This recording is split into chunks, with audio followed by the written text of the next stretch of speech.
Assalamualaikum warahmatullahi wabarakatuh. Saya Abdul Maya Ramsa, bernim 2104550.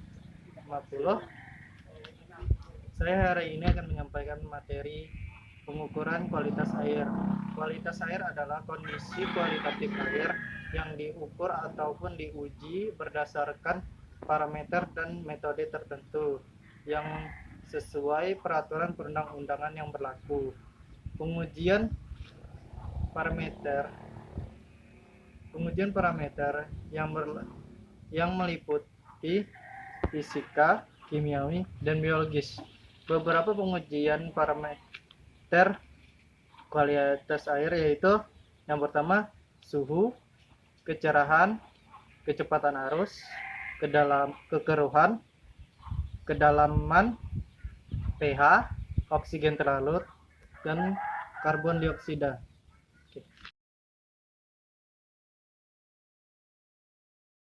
Baik, yang pertama pengukuran suhu. Pengukuran suhu menggunakan alat yang bernama termometer, lalu termometer tersebut diikatkan dengan tali. Setelah itu, masukkan termometer kepada perairan. Tunggu beberapa menit hingga suhu berubah. Lalu angkat dan lihat berapa hasil suhunya.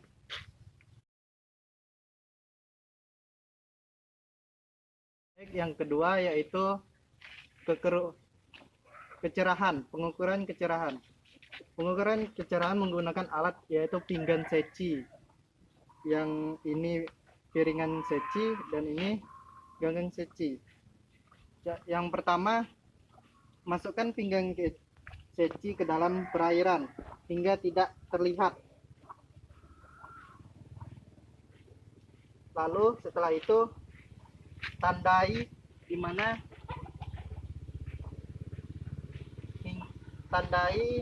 pinggan seci yang tidak terlihat. Lalu angkat pinggan seci hingga terlihat kembali. Lalu tandai kembali. Setelah ditandai, angkat.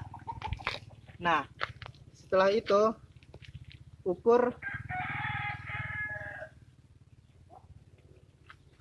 yang ukuran tidak terlihat dan juga ukuran yang terlihat sebelumnya menggunakan meteran. Berapa?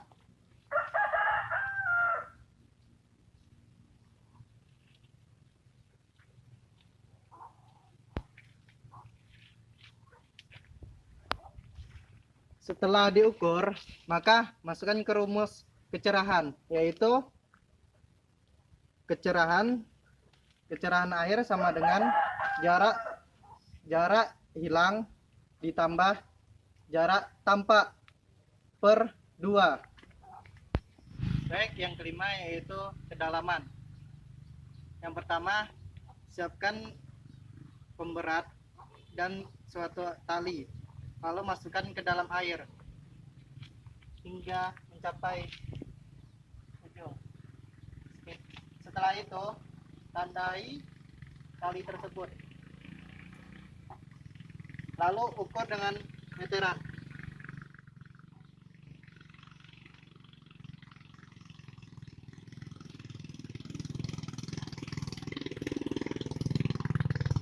Setelah itu mendapatkan berapa meter, catat ke buku.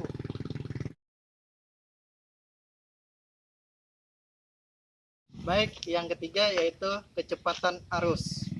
Kecepatan arus yang pertama, tentukan titik A-nya dan tentukan titik B-nya. Lalu siapkan alat, botol, dan juga tali. Setelah itu, lanjutkan botol tersebut ke titik B dari titik A. Lalu hidupkan stopwatch.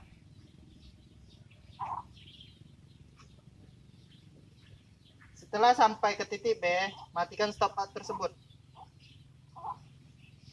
Setelah mendapatkan waktu tempuh itu, masukkan ke rumus, yaitu kecepatan arus sama dengan jarak tempuh per waktu dikali 1,25. 1,25. Hal ini disebabkan karena kecepatan air 1,25 lebih cepat dari benda yang di atasnya.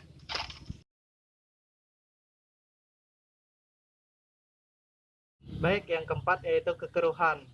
Alat yang digunakan yaitu turbidimeter dan kuvet. Pertama, masukkan air perairan sampel yang telah kita ambil tadi ke dalam kuvet sampai batas yang sudah ditentukan. Lalu masukkan kuvet ke dalam turbimeter. Sebelum itu, hidupkan turbimeter dengan menekan on. Lalu masukkan kuvet ke dalamnya. Setelah kuvet masuk, tekan red. Tunggu sampai sip muncul. Setelah angka kekeruhan timbul, maka tarik kuvet dari turbidimeter. Sebelum dimatikan, catat kekeruhan yang telah didapatnya tadi. Baru tekan off.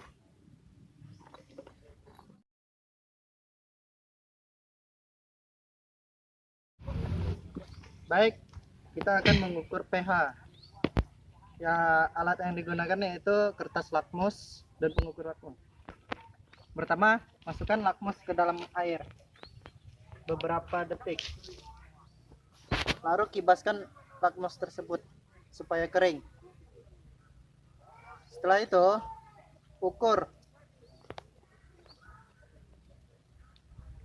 Bisa dilihat di sini warnanya di nomor 6. Setelah itu, catat hasil tersebut.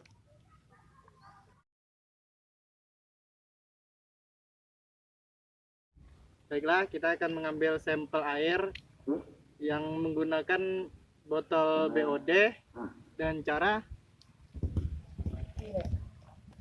kita mengambilnya tanpa gelembung ya. Setelah terambil, tutup menggunakan tutupnya tanpa gelembung.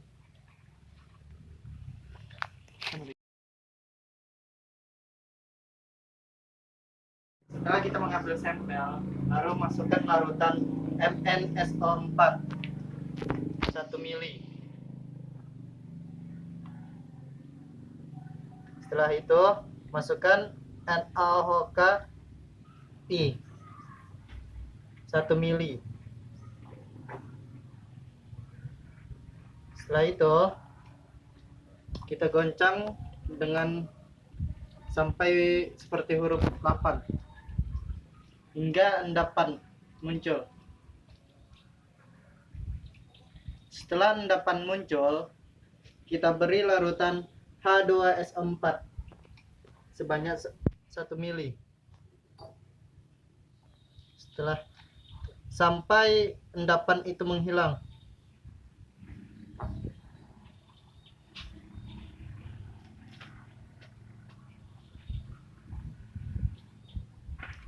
Goncang hingga endapan itu hilang.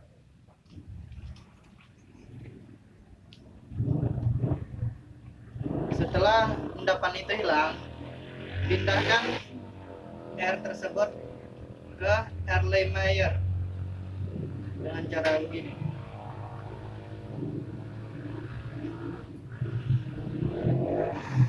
Sebanyak 50 mili.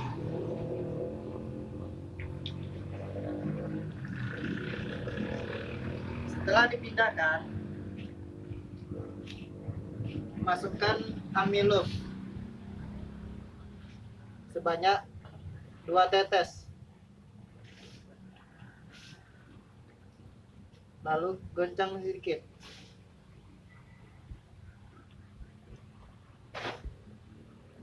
Setelah kelihatan bening, kita masukkan, kita tetrasasikan menggunakan NaTisulfat dengan cara begini.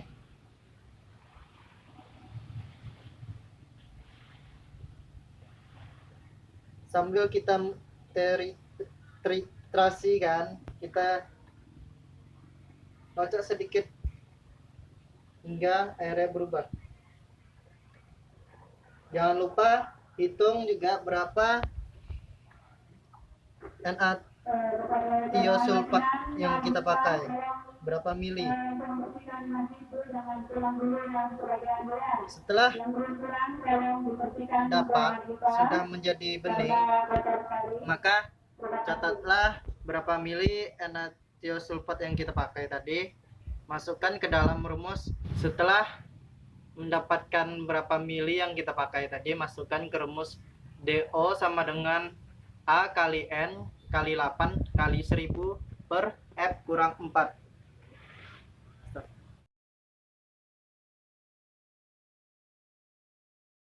Baik, kita akan mempraktekkan karbon dioksida bebas. Pengambilan sampelnya menggunakan botol Erlenmeyer Mayer. Setelah itu masukkan larutan indikator pinotelin beberapa tetes, seperti 2 tetes. Lalu goyangkan botol tersebut perlahan. Jika tidak ada perubahan, tidak berubah warna pink, maka masukkanlah larutan Na2CO3 sampai berubah warna pink. Jangan lupa catat berapa mili larutan yang kita pakai, sambil kita tetrisasikan menggunakan Na2CO3.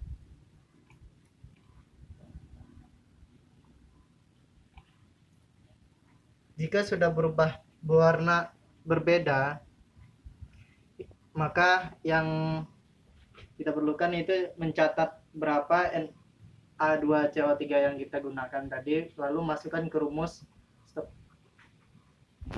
Setelah itu masukkan ke rumus karbon dioksida bebas, yaitu CO2 sama dengan A kali N kali 22 kali 1000 per V.